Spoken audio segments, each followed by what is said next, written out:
Hola, hoy vamos a hablar de Commercial Real Estate o bienes raíces comerciales y por qué en Estados Unidos puede traer una crisis más grande de lo que se especula.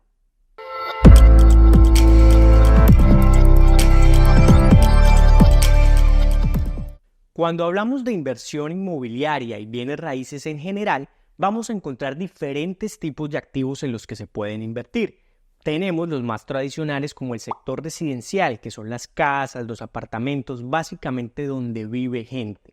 Pero tenemos el sector comercial, que puede llegar a ser un poco más especializado. Dentro de ese sector comercial tenemos nichos o subtipos de propiedades que se pueden adquirir y en los que podemos invertir. Dentro de ese sector comercial vamos a encontrar clasificaciones como lo más tradicional, que es locales comerciales o oficinas, pero también algo un poco más sofisticado como por ejemplo los hoteles o incluso hospitales. También tenemos allí la clasificación de apartamentos o grandes complejos o complejos de apartamentos multifamily. Hoy vamos a hablar específicamente de ese sector, del sector comercial, y nos vamos a ocupar sobre todo de las oficinas y en especial de los grandes edificios de oficinas, porque están viviendo un momento problemático en los Estados Unidos, pero también puede llegar a ser una crisis más grande de lo que se espera. Recuerden suscribirse y vamos a hablar enseguida. Entonces, dentro del sector comercial, una gran parte de ese sector comercial son los edificios de oficinas. Y para nadie es un secreto que los edificios de oficina están pasando por un muy mal momento. Mal momento que inicia desde la pandemia.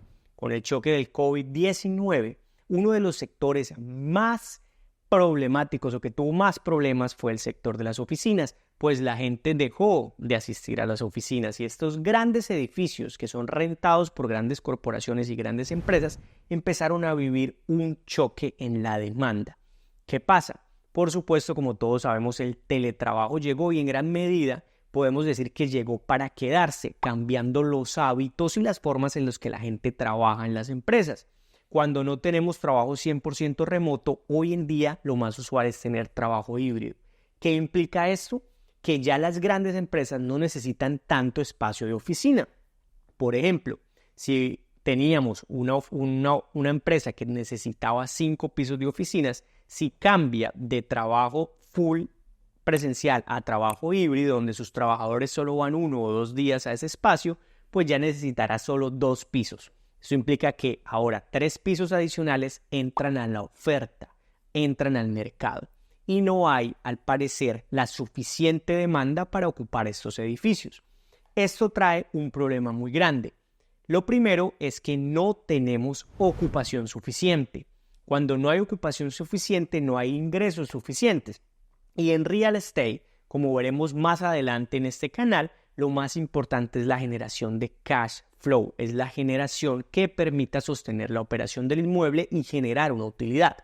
Lo que está pasando es que estos edificios de oficina no están alcanzando esos flujos positivos porque no tienen una utilización o una capacidad adecuada, no se están llenando de forma adecuada, tienen una vacancia muy grande. Eso está pasando en las grandes ciudades de Estados Unidos, Nueva York, San Francisco, Dallas y más, se están quedando con edificios a media capacidad. En muchos casos, vemos edificios con vacancias del 30, inclusive 40%. Esto quiere decir que solo están llenos un poco más de la mitad. Esto quiere decir que si tenemos un edificio de 100 pisos, solo 60 van a estar ocupados. Obviamente esto afecta al tenedor del edificio y lo afecta de 2 formas. Uno, estresando el flujo de caja, estresando la generación de ingresos porque los gastos se mantienen e inclusive, como vamos a hablar enseguida, los gastos van a aumentar.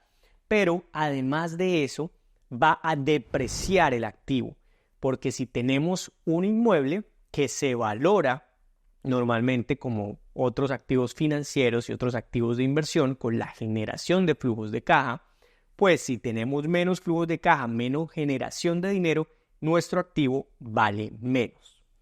Bueno, pero ¿cómo nos puede afectar esta crisis? ¿Por qué se puede volver sistémico?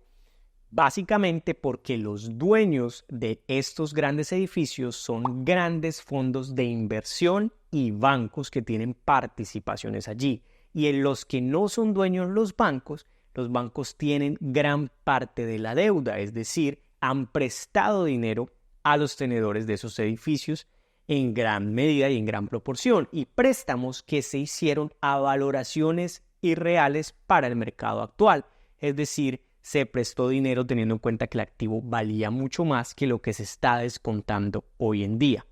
Estos préstamos tienen además una complejidad, y es que los préstamos que se quieren refinanciar hoy en día van a ser a tasas más altas que los últimos años históricamente. Entonces, obviamente, eso va a incrementar las cuotas que tienen los propietarios de los edificios y va a ser imposible la operación, va a llevar a que pierdan dinero. Aquí el gran riesgo es que en commercial real estate, solo en los Estados Unidos, los bancos tienen alrededor de 4.7 trillones de dólares en préstamos. De esos 4,7 trillones, cerca de 1 trillón tiene vencimiento el otro año. Es decir, que estamos a puertas de que se venzan muchos de esos préstamos. Normalmente cuando se vence un préstamo, lo que se puede hacer es un rollover donde básicamente se refinancia el activo. Pero como ya lo acabo de mencionar, refinanciar a tasas más altas y con valoraciones más bajas va a implicar pues una pérdida muy muy grande para los tenedores de real estate que inclusive no puedan completar estas operaciones de real estate comercial, propietarios de estos grandes edificios. Pero allí no acaba todo. El gran problema también es que muchos de estos préstamos ya no los tienen los bancos. Los bancos, o digámoslo, no el banco emisor. Los bancos normalmente en su hoja de balance tienen los préstamos o mortgages tradicionales que ellos adjudican. Es normal operación entre los bancos que se vendan los préstamos, sobre todo aquí en los Estados Unidos. Entonces, básicamente yo tengo 500 millones de dólares prestados al 7%, puedo venderlos a otro banco que va a tomar esa deuda y me va a dar un valor descontado por esa deuda. Pero en el real estate comercial, algo un poco más riesgoso pasa, y es que existe lo que se llama CMBS o CMBS. Por sus siglas en inglés es Commercial Mortgage Backed Securities. Básicamente, estos son un derivado, un activo financiero compuesto que se hace cogiendo muchos de esos tipos de préstamos. Préstamos a hoteles, préstamos para edificios de oficinas, préstamos para edificios comerciales en general, y se empaquetan y se venden en el mercado de securities. No sé si les suene familiar a Collateral Debt Obligations, que fue uno de los grandes responsables de la crisis financiera del 2008, la gran financial crisis. Esto pues nos lleva a pensar que muchos bancos alrededor del mundo pueden estar en riesgo. No solo los bancos emisores de la deuda, que son los bancos que están en Estados Unidos y emitieron esos préstamos, sino que ellos en muchos casos ya empaquetaron estos productos y los vendieron como inversiones a bancos globales y bancos alrededor del mundo. Aquí tiene un poco que ver, por ejemplo, también lo que está pasando en Japón. En un video posterior hablaremos un poquito de eso. Lo que llamamos el Yen Carry Trade, que tiene que ver que, digámoslo, muchas instituciones financieras de allá también tienen posiciones en estos activos derivados y colateralizados del real estate comercial. Pero eso quiere decir que no es solo un problema local, puede ser un problema global.